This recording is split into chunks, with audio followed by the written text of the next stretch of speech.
சிம்ம ராசிக்காரர்களுக்கான மார்ச் 8 முதல் 14, 2026 வரையிலான வாராந்திர ராசி பலன்களின் ஒரு குவிக் அப்டேட் இது. இந்த வாரம் உங்க குடும்பம், நிதி, அப்புறம் தனிப்பட்ட வாழ்க்கையில கிரக மாற்றங்கள் என்னென்ன விளைவுகளை ஏற்படுத்த போகுது, அதுக்கான ஈஸியான தீர்வுகள் என்னன்னு நாம சுருக்கமா பார்க்கலாம். முதலாவதாக, குடும்பம் மற்றும் சொத்து விஷயங்கள்ல உங்களுக்கு கொஞ்சம் எக்ஸ்ட்ரா கவனம் தேவை.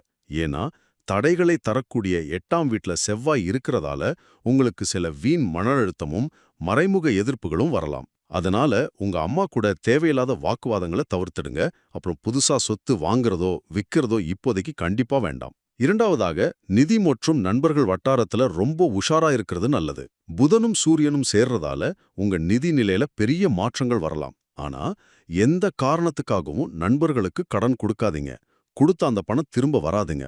அது மட்டும் இல்லாம மோசடி, வரி இல்லனா சட்ட ரீதியான சிக்கல்கள்லேருந்து தப்பிக்க ரொம்ப ரொம்ப விழிப்புடன் இருங்க. இறுதியா, உங்க தனிப்பட்ட முன்னேற்றம் மற்றும் பரிகாரங்களை பத்தி பார்ப்போம். வியாழன் மற்றும் சுக்கிரன் உங்களுக்கு சாதகமா இருக்கிறதால காதல் வாழ்க்கை, கல்வி, பயணம், அப்புறம் ஆன்மீக தேடல்ல ஒரு சூப்பர் முன்னேற்றம் இருக்கும். ஆனா மார்ச் 20ஆம் தேதி வரை ரூபிக்கள் போடுறத மட்டும் கண்டிப்பா தவிர்த்திடுங்க. பரிகாரமா ஞாயிற்றுக்கிழமை கோதுமை இல்லனா கடலைப்பருப்பு, புதன்கிழமைகள்ல பச்சை காய்கறிகள் இல்லனா பச்சைப்பயிறு தானம் செஞ்சா உங்களுக்கு சிறப்பான பலன்கள் கிடைக்கும். சரியான விழிப்புணர்வும் கொஞ்சம் பொறுமையும் இருந்தா இந்த வார கிரக சவால்களை கூட உங்களுக்கான மிகப்பெரிய முன்னேற்றமா நீங்க ஈஸியா மாத்திக்கலாம்.